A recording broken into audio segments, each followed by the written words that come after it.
Hello guys, welcome back to my YouTube channel KLN commerce tutorial. आज हम company law के most important chapter को पढ़ेंगे, winding up of the company. Winding up जब company करते हैं तो कंपनी का लाइफ जो है वो ख़त्म हो जाती है और लीगल प्रोसेस से कंपनी को डिजॉल्व किया जाता है। मेन ऑब्जेक्टिव क्या होता है वाइंड अप करने का? देखो, कंपनी एक आर्टिफिशियल पर्सन है, जो लॉ ही क्रिएट करता है, लॉ ही उसको डिजॉल्व करता है। तो जब भी वाइंड अप होता है, एसेट्स एंड डिस्पोज करके जो भी डेट्स है कंपनी के उसको हम पे कर देते हैं। जनरली वाइंड अप का मतलब होता है कि कंपनी का लाइफ को ख़त्म करना। यह एक लीगल प्रोसेस है जिससे कंपनी बंद हो जाती है। अब देखो, वाइंडिंग अप एंड डिसोल्यूशन में डिफरेंस क्या है। जनरली ये दोनों सेम ही है, क्योंकि कंपनी वाइंड अप होने के बाद ही डिजॉल्व होती है, बट फिर भी दोनों में थोड़ा सा डिफरेंस है। इसमें बोला भी है कि जनरली जो वाइंड अप होता है और डिसोल्यूशन होता है, वैसे तो दोनों को सेम लेकर चलते हैं, but legal point of view से दोनों में डिफरेंस है। कंपनी जो है डिजॉल्व नहीं होती है इमिडिएटली। देखो, वाइंड अप होती है, वाइंड अप होने के बाद उसके लीगल स्टेटस ख़त्म हो जाती है। लीगल स्टेटस ख़त्म होने के बाद एसेट्स सेल की जाती है, लायबिलिटी पे ऑफ की जाती है और फिर वो कंपनी जो है डिजॉल्व होती है। इसमें सबसे पहला पॉइंट है कि सबसे पहले वाइंडिंग अप के बाद कंपनी जो है वो डिजॉल्व होती है। Before dissolution and after the company after the order of winding up legal status company का ख़त्म हो जाता है। बट जैसे ही कंपनी डिजॉल्व होती है, कंपनी का नेम रजिस्टर ऑफ कंपनी में से हटा दिया जाता है एंड कंपनी कोर्ट में केस भी नहीं कर सकती है। सेकेंड पॉइंट है प्रोसीडिंग ऑफ वाइंडिंग अप, जो है लिक्विडेटर कंडक्ट करता है। लिक्विडेटर का काम क्या है? एसेट्स को रियलाइज करना, डेट्स को पे करना और उसके बाद पैसा बचा है तो मेंबर्स के बीच डिस्ट्रीब्यूट करना। बट इसमें कहा गया कि डिसोल्यूशन में ऐसा कोई प्रोसीडिंग नहीं होती है। थर्ड पॉइंट है वाइंडिंग अप में लिक्विडेटर रिप्रेजेंट करता है कंपनी को, डिसोल्यूशन में कोई रिप्रेजेंट नहीं होता है। फोर्थ पॉइंट है वाइंडिंग अप में क्रेडिटर जो है अपना डेट प्रूव करता है, लेकिन डिसोल्यूशन के केस में प्रूव नहीं करता है।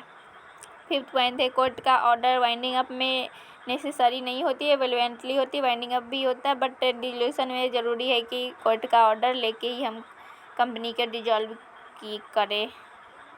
अब आता है modes of winding up. A company can be wound up in any of the following ways. First है compulsory winding up and national company law tribunal, और सेकेंड है वॉलंटरी वाइंडिंग अप। एक तो मतलब कि लॉ ट्रिब्यूनल जो होता है उसके थ्रू होता है वाइंडिंग अप, एक तो वॉलंटरी होता है, हम अपनी मर्जी से कराते हैं। अब देखो कंपलसरी वाइंड अप में क्या बोला हुआ है। Under the order of national company law tribunal is also known as compulsory winding up.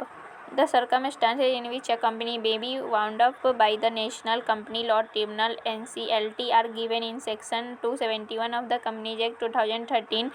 They are as follows. देखो, फर्स्ट है special resolution of the company. एक स्पेशल रिजोल्यूशन होता है। अगर स्पेशल रिजोल्यूशन रिजॉल्व हो रही है तो हमेशा NCLT उसको डिजॉल्व करता है।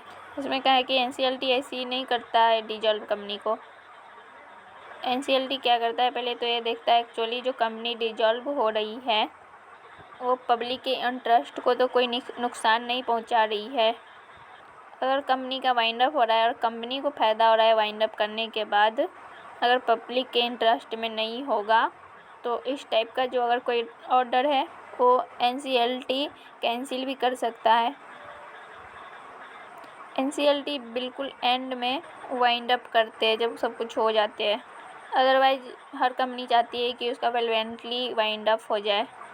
अगर वॉलंटरी वाइंडिंग नहीं हुआ ना तो बहुत सारी कंपनी का इमेज जो है वो ख़राब हो जाती है। अगर वॉलंटरी वाइंडिंग अप होगी ना तो उसका खुद की बात चलेगी, वो अपने अकॉर्डिंग जो है कंपनी को वाइंड अप कर सकते हैं। और वॉलंटरी वाइंडिंग अप जो है सस्ता भी है, चीपर और स्पीडर भी है, मतलब ज़्यादा लीगल फॉर्मेलिटीज़ नहीं होती है इसमें। सेकेंड है where company has acted against national interest.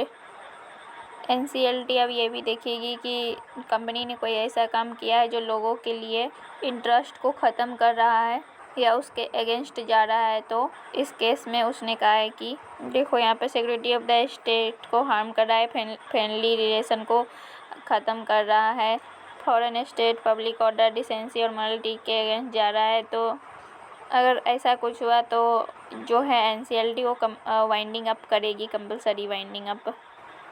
Third है winding up of sick companies. अगर मोर देन 50% सिक्योर्ड क्रेडिटर्स है company with relevant evidence for its failure to offer security, तो उस केस में भी ट्रिब्यूनल जो है वाइंड अप कर देगी। ट्रिब्यूनल 14 ऑफ कंपनीज एक्ट 2013 में मतलब कर सकता है वो वाइंड अप। फिर है winding up on application made by registrar.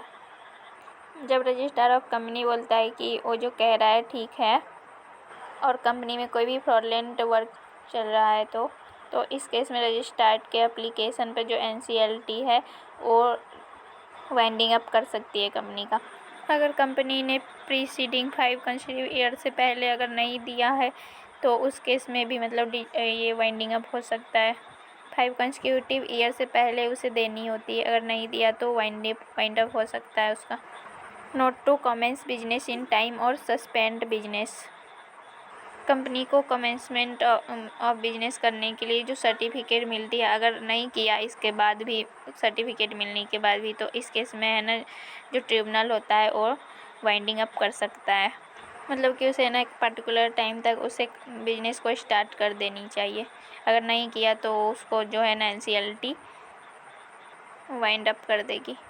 अब हम नेक्स्ट वीडियो में करेंगे इसके आगे।